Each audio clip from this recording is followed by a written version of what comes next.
YouTube వ్యూయర్స్కు మా ఆధ్యాత్మిక channel సాదరంగా ఆహ్వానం పలుకుతోంది. వీక్షకులందరకు నమస్సుమాంజలులు. ప్రస్తుత భాగంలో శ్రీ ఆదిశంకరాచార్య విరచిత శివానందలహరి శ్లోక సంపుటిలోని 81, 83, 84, 85, 86 శ్లోకాల్లోని వివరాలను వింటారు. కంచిత్కాలం ఉమామహేష భవతః పాదారవిందార్చనై కంచిజ్ధ్యానసమాధిభిశ్చ నతిభిః కంచిత్ కథాకర్ణనై కంచిత్ కంచిత్ అవేక్షణైశ్చ నుతిభిః కంచిత్ దశాం ఈదృశీం యః ప్రాప్నోతి ముదా త్వదర్పితమనః జీవన్ సముక్తః ఖలు. ఉమామహేశ్వర, కొంతసేపు నీ యొక్క పాదపద్మముల పూజతోనూ, కొంతసేపు ధ్యాన నియమములతోనూ, కొంతసేపు నమస్కారములతోనూ, కొంతసేపు కథలు వినుటలోనూ, కొంతసేపు దర్శించుకుంటూ, కొంతసేపు స్తోత్రపట్నముతోనూ సంతోషముతో నీ యందు సమర్పింపబడిన మనసు గలవాడే ఇటువంటి స్థితిని ఎవడు పొందుతున్నాడో అతడు జీవన్ముక్తుడగుతున్నాడు. ఈ ప్రపంచంలో ముక్తులు, ముముక్షువులు, విషయులు, పామరులు అని మనుషులు 4 విధములు. సర్వసిద్ధి గలవారు ముక్తులు. వీరికి కావలసింది ఏదీ లేదు. వీరు చేయవలసిన ప్రత్యేకమైన ప్రయత్నమూ లేదు. విషయాసక్తులు, పామరుల గురించి చర్చించవలసిన పని లేదు. ఇక మిగిలిన వారు ముముక్షువులు. ముముక్షువులు వేదాంత శాస్త్రమును అభ్యసించడానికి అర్హులు. సాధారణంగా ముముక్షువునకు జ్ఞానము కలిగిన తర్వాత ఆత్మవిచారము చేత పంచభూతాత్మైన శరీర పాతమునకు పిదప ముక్తి లభిస్తుంది. అయితే ఆత్మ యొక్క స్వరూపం బోధపడిన వానికి అందుకు ప్రతిబంధకంగా ఉన్న అజ్ఞానము నశించి ముక్తి వెంటనే కలుగగలదని, వీరికి ఉపాధితో నిమిత్తం లేదని, శరీరోపాధి ఉన్నను తత్వజ్ఞానము కలిగిన పిమ్మట తత్వజ్ఞానాదేవ కైవల్యం అన్నట్లు జ్ఞానప్రాప్తికి వెంబడే ముక్తి అని, దానినే జీవన్ముక్తి అంటారని మహర్షుల ఉవాచగా జీవన్ముక్తి ప్రకాశికలో చెప్పబడింది. జీవన్ముక్తులు కావాలనుకునే వారికి ఈ శ్లోకంలో సులభమైన ఉపాయం చెప్తున్నారు శంకరులు. వ్యక్తిగతమైనవి, వృత్తిపరమైనవి అయిన విషయాలను నిర్వర్తించు, వాటిని విస్మరించకు. వాటితో పాటుగా కుటుంబ బాధ్యతలను కర్తవ్యాలుగా గుర్తెరుగు. కుటుంబమును ఎన్నడూ అలక్ష్యం చేయకు. ఈ జన్మను ప్రసాదించి జన్మను నడిపేందుకు అవసరమైన స్థితిని కల్పించిన భగవంతునకు కృతజ్ఞతగా ఉండడం నీ విధి. అయితే జనన మరణ రూపకమైన సంసార జీవితం నుండి ముక్తిని అనుగ్రహించమని వేడుకోవడం అతి ముఖ్యమైంది. అందుకోసం మిగిలిన సమయాన్ని భగవత్పరం చెయ్యి. కొంతసేపు పరమాత్మ పాదపద్మములను పూజించు. కొద్ది సమయం ధ్యానం ఆచరించి పరమేశ్వరుని యందు దృష్టి నిలుపు. ఇంకొంత సమయం ఆ దివ్యమంగళ స్వరూప దర్శనం చెయ్యి. మరికొంతసేపు ఆయన్ను స్తుతించు. ప్రాపంచిక విషయాలను చర్చించడంలోనూ ఇంద్రియ సుఖాలను అనుభవించేందుకు తాము ఇవ్వద్దు. వ్యర్థ ప్రసంగాలతో విలువైన కాలాన్ని వెళ్ళబుచ్చకు. త్రికరణ శుద్ధిగా మనోవాక్కాయముల సహాయముతో జీవితమును ఆనందముగా గడిపేవారు కూడా జీవన్ముక్తులని గ్రహించు అని శంకరులు నిర్దేశిస్తున్నారు. ఈ విధమైన సమయాచరణ వలన లౌకిక విషయములతో సంబంధం క్రమేపీ విడిపోతుంది. పర్యవసానంగా మోహం నశిస్తుంది. మోహం నశించడం వల్ల నిశ్చలమైన జ్ఞానము, దానివల్ల జీవించి ఉండగానే ముక్తి లభ్యమవుతాయి.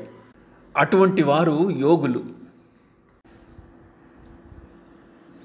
జనన మృతియుతానాం సేవయా దేవతానాం నభవతి సుఖలేశ సంశయో నాస్తి తత్ర జనిం అమృతరూపం సాంబం ఈశం భజల్తే యైహ పరమసౌఖ్యంతే ధన్యా లభంతే. ఎవరు జనన మరణములు లేనివాడు, అమృత రూపము కలిగినవాడు, అంబతో కూడినవాడు, నిరతిశయ సౌఖ్యప్రదుడు అయినటువంటి శివుని దేహం ఉన్నప్పుడే సేవించుతున్నారో వారు కృతార్థులై మోక్షసుఖమును పొందుతున్నారు. జనన మరణాలకు వశులైన దేవతలను సేవించుట చేత చివరకు విషయసుఖము కూడా లేశమైనా లభింపదు. అందు సందేహం లేదు. శివుడు తప్ప అన్య దేవతల వలన సుఖము లేదని, అంబతో కూడిన ఈశ్వరుని సేవించుట చేత సౌఖ్యం లభింపగలదని చెప్తున్నారు. పిపీలకాది బ్రహ్మ పర్యంతము అందరూ కాలానికి బద్ధులే. ఈ కోవలోకి ఇతర దేవతలు కూడా వస్తారు. ఇంద్రాది దేవతలు, దిక్పాలకులు, చతుర్ముఖ బ్రహ్మ సైతంగా అందరూ కాలవశులే. ప్రళయ సమయంలో అందరూ కాలగర్భంలో కలిసిపోవలసిన వారే. అలాంటి వారిని ఆశ్రయించి లాభం లేదు. వారు విషయసుఖములు ఇవ్వగలిగేవారు కూడా కాదు. అందు ఇసుమంత సందేహం కూడా లేదు. జీవులకు కావలసిన శాశ్వతానందాన్ని అనగా మోక్షాన్ని ఇవ్వగలిగిన వాడు సదాశివుడు ఒక్కడే. పరమశివునకు జనన మరణాలు లేవు. అతడే ఆది, అతడే అనాదిగా కీర్తించబడినవాడు. సృష్టి స్థితిలయకారకుడు. విశ్వాన్ని తన కుక్షిలో భద్రంగా దాచి సృష్టి చేయవలసి వచ్చినప్పుడు సూర్య చంద్రగ్రహ నక్షత్రాదులను యథాస్థానంలో తీసి ఉంచగలిగినవాడు. సృష్టించేది అతడే, స్థితికర్త లయకారకుడు అతడే. సృష్టి స్థితిలయలనే త్రికార్యములకు సాక్షిభూతుడిగా నిలిచినవాడు ఈశ్వరుడే. సదాశివునకు జననం అనేది లేదు. తల్లిదండ్రులే లేనివాడు లోకాలకు తండ్రి అయ్యాడు. మృత్యువుకు అతీతుడు. కాకపోతే యమధర్మరాజు వక్షాన్ని తన్నగలిగేవాడే కాదు. కాలకోట విషాన్ని ఔపాసన పట్టగలిగేవాడు కాదు. అతడు నిత్యుడు. ఎప్పుడూ ఉండడమనే ఆయన లక్షణం ఇతర దేవతలెవ్వరికూ లేనిది. మంగళకరుడు, శాశ్వతుడు. అతడు అనుగ్రహించేది శాశ్వతానందం. అట్టి పరమాత్మను వదిలి ఇతరులను ఆశ్రయించినందువల్ల ఫలమేమిటి అంటున్నారు శంకరాచార్యుల వారు. శివా తవ పరిచర్యా సన్నిధాయ గౌర్యా భవా మమ గుణధుర్యాం బుద్ధికన్యాం ప్రదాన్యే సకల భువన బంధో సచ్చిదానంద సింధో సదయ హృదయ గేహే సర్వదా సంవసత్వం. ఓ శుభదాయక, సకలోత్పాదకుడా, సర్వలోకబంధో సచ్చిదానంద సింధో, దయాసహితుడా, పార్వతితో కూడిన నిన్ను సేవించుకొనుట కొరకు నీ సన్నిధిలో ఉండుటకు నా యొక్క గుణసంపన్నురాలైన బుద్ధి అనే కన్యను నీకు ప్రదానము చేసేదను. నీవు నా హృదయమనిడి గృహమునందు ఎల్లప్పుడూ సుఖముగా వసింపుము. శంకరులు ఈశ్వరుని కోసం శోధిస్తూ తిరుగుతున్నారు. శివుని స్వరూపం మదిలో మెదిలింది. ఈశ్వరుణ్ణి తన వద్దనే శాశ్వతంగా ఉండిపోయే విధంగా చేసుకోవడం ఎలా అని ఆలోచించారు. విశేషమైన పద్ధతిలో శివుని పొందాలన్న ఆలోచన వచ్చింది. అలా ఆలోచన వచ్చిందే తడవుగా ఈశ్వరుడితో, దేవా, సకల సౌభాగ్యదాయకుడు అయిన నీవు పుంసగుణములు కలిగి ఉన్నావు కనుక కన్యలకు ఇష్టమైన వాడివి. సకల ప్రపంచము నీ నుండి ఉద్భవించింది కనుక సంతానోత్పాదకతను కలిగి ఉన్నావు. జగద్బంధువు కనుక నీ వద్ద బంధుత్వ గుణం అమితంగా ఉంది. సత్స్వరూపుడవు కనుక సాధికారత్వ గుణము, జిత్స్వరూపుడవు కనుక ఆరోగ్య గుణము, సదయుడు కనుక దయాళుత్వము మొదలగు వరుణికి ఉండవలసిన వరగుణములన్నీ నీ యందు నాకు స్పష్టంగా కనిపిస్తున్నాయి. అందుచేత బుద్ధి అనే నా కన్యకకు నీవే తగిన వరుడవు. నా కన్యక కూడా సద్గుణములు ఎన్నో మూర్తిభవించిన గుణవతి. గౌరీ సహితుడైన నీకు సపర్యలందించుటకు నీ యొద్ద నుండుటకు నా బుద్ధి అనే కన్యను దానముగా ఇచ్చుచున్నాను. బ్రహ్మ వివాహమున ఈమెను పరిగ్రహింపుము. ఉభయ పత్నులతో చతురతతో మెలిగి సమరసభావమును కలిగించి నా హృదయ కుహరమునే సుఖముగా నివసింపుము. నీకు మామగారినై ఆనందించే అవకాశము నాకిమ్ము అన్నారు శంకరులు. ఈ సందర్భంలో శంకరులు శివునితో సాగించిన సంభాషణమును ఈ విధంగా చమత్కరించారు ఒక భావుకుడు. నా వద్ద నీకు తగ్గ కన్యక ఉంది, రావయ్యా, నీకిచ్చి వివాహం చేస్తాను అని శంకరులు శివునికి ఆశ చూపారు. అప్పుడు శివుడు, నీకు పెళ్ళే కాలేదు కదా, పిల్లలెక్కడా అని కొంటెగా అడిగాడట. వెంటనే శంకరుల మేధలో బుద్ధి తళుక్కున మెరిసింది. శివునితో, బుద్ధి నా కుమార్తె, సుగుణాల ప్రోవు, వినయ సంపన్న, బుద్ధిమంతురాలు, పెద్దల ఏళ్ల గౌరవ మర్యాదలు కలది, పైగా నీ యందు భక్తి ప్రపత్తులు కలిగింది అని విన్నవించాడు. దానికి శివుడు, నేను వివాహితుణ్ణి కదా, అందున నాకు 2 భార్యలు అన్నాడట నవ్వుతూ. ఏం పర్వాలేదు, 2తో వేగుతున్నవాడు 3వ భార్య ఉంటే అభ్యంతరమే ఉన్నది అన్నారు శంకరులు. వెంటనే శివుడు, సరే ఇల్లరికని రమ్మంటున్నావు, మరి నాతో ఉన్నవారి గతేంగాను అన్నదానికి శంకరులు, గౌరీదేవితో కుటుంబ సహితంగా రావయ్యా, కలిసి వేంచేయి. మీ అందరకు సపర్యలు చేయడంలో సిద్ధహస్తురాలు మా అమ్మాయి అని చెప్పి ఒప్పించాడట. అప్పుడు శివుడు, ఇంతకీ మీ ఇల్లెక్కడా అని అడిగితే నా హృదయమే మీ ఇల్లు కాదా స్వామి అని బదులిచ్చారట శంకరులు. ఆ విధంగా శివుడంతటి వాణ్ణి ఇల్లరికి పుటల్లుండిగా చేసుకుని తన హృదయంలో ఆయన సాన్నిధ్యాన్ని అనుభవిస్తూ తరించారు శంకరులు. అలా శివుడు ఆయన భక్తికి కట్టుబడిపోయాడు. జలధి మథన దక్షో నైవ పాతాళభేదీ నచవన మృగయాయాం నైవ లుబ్ధ ప్రవీణః అసన కుసుమభూషా వస్త్రముఖ్యాం సపర్యాం కథయ కథం అహం తే కల్పయానీందుమౌళే.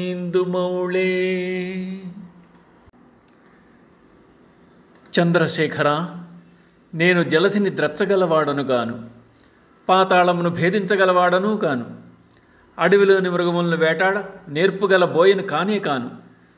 ఇక నీకు పుష్పములు, ఆభరణములు, వస్త్రము, నైవేద్యము మొదలగునవి ప్రధానముగా కలిగిన పూజను ఎట్లు సల్పగలను? నిన్ను పూజించుటెట్లు? నీవు కోరు సపర్యలు చేయుటెట్లు? చెప్పుము.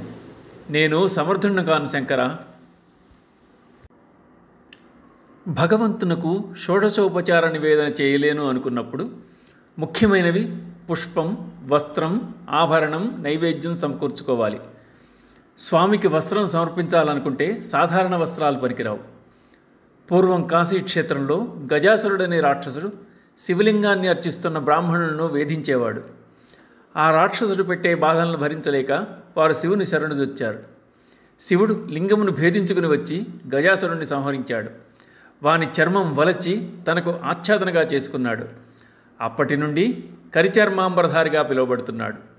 ఆయన ధారణ కోసం ఏనుగు చర్మం తీసుకురావాలంటే అడవిలో వేటాడి దాని చర్మం ఒలిచి తేవాలి. ఆభరణాల సంగతికి వస్తే శివుడు భుజగభూషణ భూషితుడు. అటువంటి దివ్యాభరణాల కోసం పాతాళానికి వెళ్ళాలి. పాతాళం అంటే 7 లోకాల అధోభాగంలో ఉంది.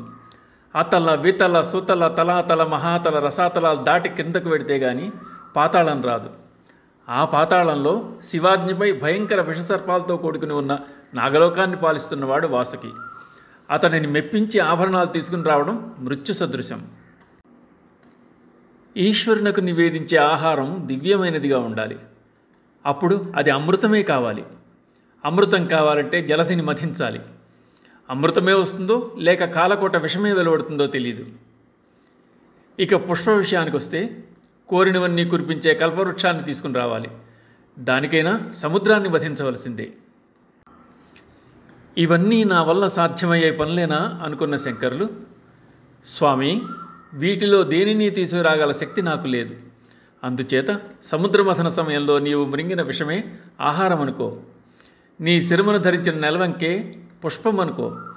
నేను సమర్పించిన నూలు వస్త్రమే గజచర్మంగా భావించు.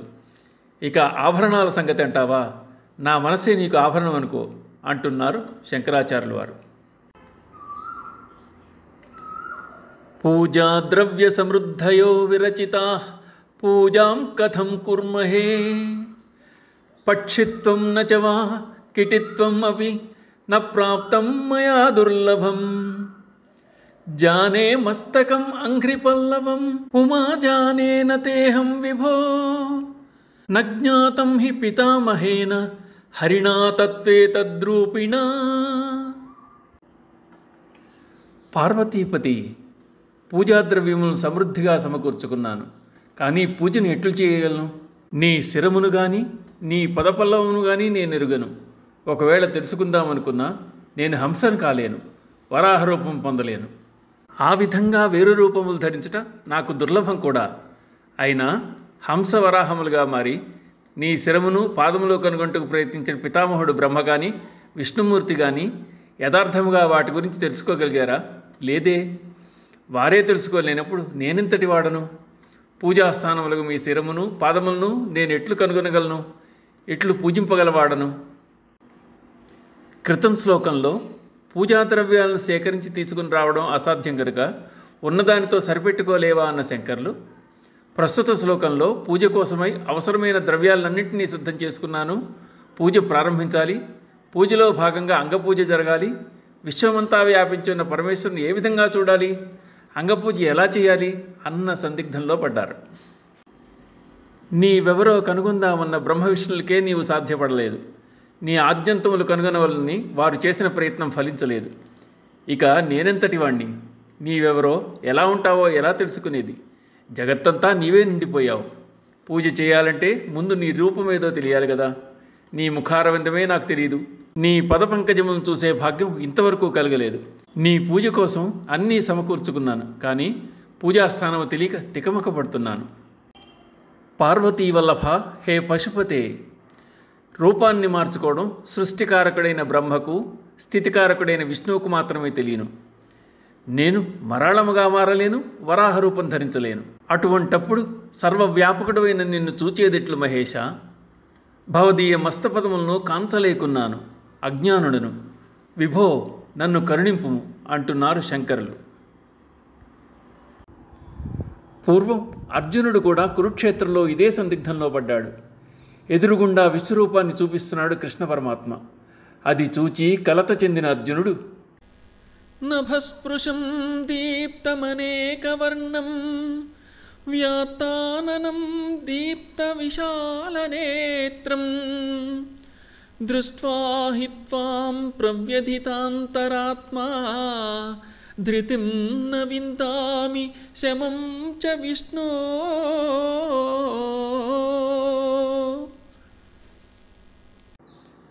అంటూ నీ సహజ సుందర రూపమును దర్శింపజేయి కృష్ణ అని మొరపెట్టుకున్నాడు.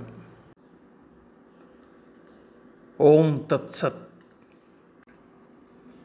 యూట్యూబ్ వ్యూయర్స్కు మా ఆధ్యాత్మిక ఛానల్ సాదరంగా ఆహ్వానం పలుకుతోంది. వీక్షకులందరికీ నమస్సుమాంజలులు. ప్రస్తుత భాగంలో శ్రీ ఆదిశంకరాచార్య విరచిత శివానందలహరి శ్లోక సంపుటిలోని 81